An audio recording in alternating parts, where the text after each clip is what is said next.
voit, la mobilisation ne faiblit pas et c'est important de poursuivre cette mobilisation, même en période estivale. C'est même d'ailleurs fondamental puisque c'est maintenant que tout se joue. Ce n'est pas simplement une crise due à l'absence de médecins, c'est tout le personnel soignant, médecin ou pas, qu'il manque à l'hôpital public, et ceci en raison de la politique, d'une part malthusienne en ce qui concerne la formation des médecins, et également d'ailleurs la formation des soignants, plus une politique d'austérité pour l'hôpital public. C'est avant tout un sujet national parce qu'on a une pénurie générale de médecins. C'est à la fois lié à un manque de formation qu'il a pu y avoir par le passé, un manque d'anticipation justement de cette démographie médicale. Et c'est une situation qui n'est pas que luçonnaise, qui se produit partout en France, parce que c'est la même politique de santé qui est appliquée depuis une trentaine d'années, avec la volonté de réduire la place de l'hôpital public. La situation que nous vivons ici et ailleurs cet été, c'est donc l'impossibilité pour une partie de la population des territoires d'avoir accès à un service d'urgence dans des délais acceptables.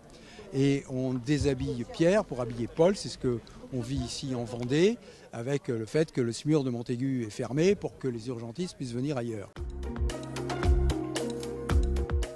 Il y a notamment un enjeu important à mon sens, c'est celui de pouvoir contraindre les jeunes qui sortent de ces formations, des jeunes urgentistes notamment, et qu'ils aient un minimum de 5 années à faire dans un centre hospitalier bien défini pour justement avoir une organisation qui soit complète dans l'ensemble des territoires. Et il y a un vrai enjeu, c'est notamment de revenir sur la liberté d'installation des médecins. Moi, j'y suis engagé depuis 2017 pour qu'on puisse revenir sur cette liberté d'installation qui n'est, à mon sens, pas justifié parce que dans beaucoup de territoires ruraux, eh bien, on a un déficit de médecins, que ce soit des médecins libéraux comme des médecins hospitaliers.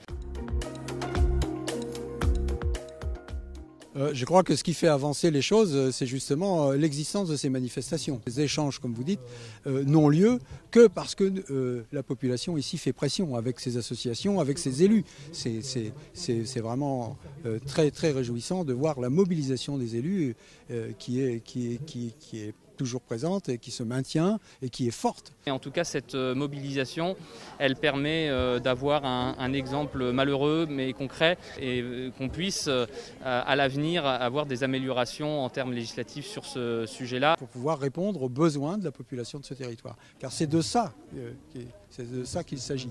Et non pas d'aller bricoler des solutions qui en fait sont toujours d'essayer de rapiécer les trous, mais les trous existent toujours. À nous aujourd'hui d'être inventifs pour trouver des solutions à court terme, mais aussi dans la durée.